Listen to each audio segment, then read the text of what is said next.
पर केवल घर की सफाई से काम नहीं चलेगा। भगवान विष्णु बता रहे हैं घर को सुरक्षित साफ, क्योंकि लक्ष्मी उसी घर में प्रवेश करती है। लक्ष्मी और दरिद्रता देवी ये दो अलग हैं, दोनों बहनें हैं। सुनो किसान, आज धनतेरस से रूप चौदस, अमावस्या, एकम और दूज, ये 5 दिन तक दीपावली का पर्व मनाया जाता है, दीप महोत्सव मनाया जाता है। ख्याति, ओ माता ख्याति, आपकी बेटी माता लक्ष्मी भगवान नारायण के लिए बनी। लक्ष्मी और दरिद्रता देवी ये दो अलग हैं, दोनों बहनें हैं। लक्ष्मी भगवान विष्णु के साथ में बिहार रही हैं, दरिद्रता दुसाह मुनि के साथ में बिहार रही हैं। शायद इसीलिए हमारे हिंदू धर्म के अंतर्गत माता लक्ष्मी का जहाँ पूजन होता है, माता लक्ष्मी की जहाँ आराधना होती है, वहाँ से दरिद्रता को बाहर निकाल दिया जाए। कितने दिनों पहले, किसी के यहाँ 10 दिन, 15 दिन, 20 दिन पहले से सफाई का क्रम प्रारंभ हो जाता है। बार बार घर की झाड़ू लगाना, पुताई करना, सफाई करना, जो अटाला सामान है, बेकार सामग्री है, जो किसी काम की नहीं, उसको ले जाकर कहीं डाल देना, कहीं भेज देना। घर को सुरक्षित साफ, क्योंकि लक्ष्मी उसी घर में प्रवेश करती है जहां पर निर्मलता होती है। दरिद्रता वहीं प्रवेश करती है जहां आलस हो, बहुत सारा कबाड़ा जिसके यहाँ पड़ा हुआ हो, बहुत सारा फैलारा जहां पड़ा हुआ हो, झूठे बर्तन जहां पड़े हुए हों, झूठी सामग्री जहां पड़ी हुई हो,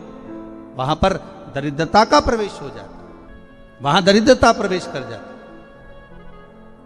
लक्ष्मी का स्मरण भगवान शिव कर रहे हैं। ख्याति, ओ माता ख्याति, अगर आपको लक्ष्मी को देना है तो भगवान विष्णु को दीजिए। पर भगवान विष्णु को लक्ष्मी मिले, भगवान नारायण ने कहा मैं विवाह करने को तैयार हूं, लक्ष्मी से विवाह करूं, पर बात केवल इतनी सी है कि लक्ष्मी मेरे चरणों में रहे। आप सबसे एक निवेदन करूं, इस धनतेरस के माध्यम से शिव द्वारा लक्ष्मी जी को मार्ग बताना, प्रत्येक जीव के घर में माता लक्ष्मी का पूजन हो, प्रवेश कर। भगवान शिव स्वयं भगवान नारायण से कहते हैं कि आप लक्ष्मी को अपने चरणों में रखो। भगवान कहते हैं मैं रखने को तैयार हूं, पर लक्ष्मी मेरे चरणों में रहे। जहां मैं हूं वहां लक्ष्मी। महाराज, आप सबसे निवेदन है, घर में जितनी निर्मलता रखोगे, स्वच्छता रखोगे, जितना घर को साफ रखोगे, उतनी ही लक्ष्मी आपके यहाँ प्रवेश करेगी। पर केवल घर की सफाई से काम नहीं चलेगा। शिव महापुराण की कथा कहती है घर की सफाई के साथ में मन की भी सफाई होना चाहिए। काम, लोभ, आसक्ति, वासना, तृष्णा, ये सब हमारे भीतर भरा हो और हम सोचें कि भगवान हमारे घर में प्रवेश कर जाए तो कैसे प्रवेश करें। वो कहते हैं ना, हमने आंगन नहीं बुआरा, कैसे आएंगे हरि। अब तक गंदा पड़ा है द्वारा, कैसे आएंगे हरि। कैसे आएंगे हरि, कैसे आएंगे हरि। अब तक गंदा पड़ा है द्वारा, कैसे आएंगे हरि।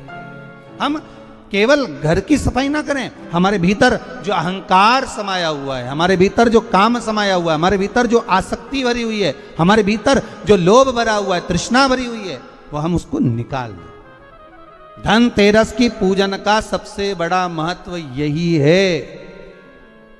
माता लक्ष्मी से निवेदन करते जाएं, हे रिद्धि सिद्धि के दाता श्री गणेश जी महाराज, आप हमारे यहाँ पर सदा माता लक्ष्मी को लेकर, कुबेर भंडारी को लेकर सदा विराजमान रहे, नारायण को लेकर सदा विराजमान रहे। माता लक्ष्मी से निवेदन करते जाएं, भगवान शिव का स्मरण करें, भगवान नारायण का स्मरण करें, माता लक्ष्मी का स्मरण करें, रिद्धि सिद्धि के दाता भगवान श्री गणेश जी महाराज का स्मरण करें। छोड़ते जाएं। श्री शिवाय नमस्तुभ्यम। हर हर महादेव। एक लोटा जल सारी समस्या का हल। आशा करता हूं कि आज के इस प्रसंग से आपको ज्ञान का आत्मसात हुआ होगा। भगवान शिव की दया जिस भक्त पर हो जाती है उसके जीवन की दिशा ही बदल जाती है। ऐसे ही कल्याणकारी उपायों के लिए हमारे YouTube चैनल शिव की दया दिशा को लाइक, शेयर और सब्सक्राइब करें, ताकि हमारा अपने धर्म से जुड़ाव बना रहे और हम सभी एक दूसरे से जुड़े रहे। आपका आत्मबल और विश्वास ही आपकी सफलता है। जिस इंसान का जितना विश्वास होगा, सफलता भी उतनी ही होगी।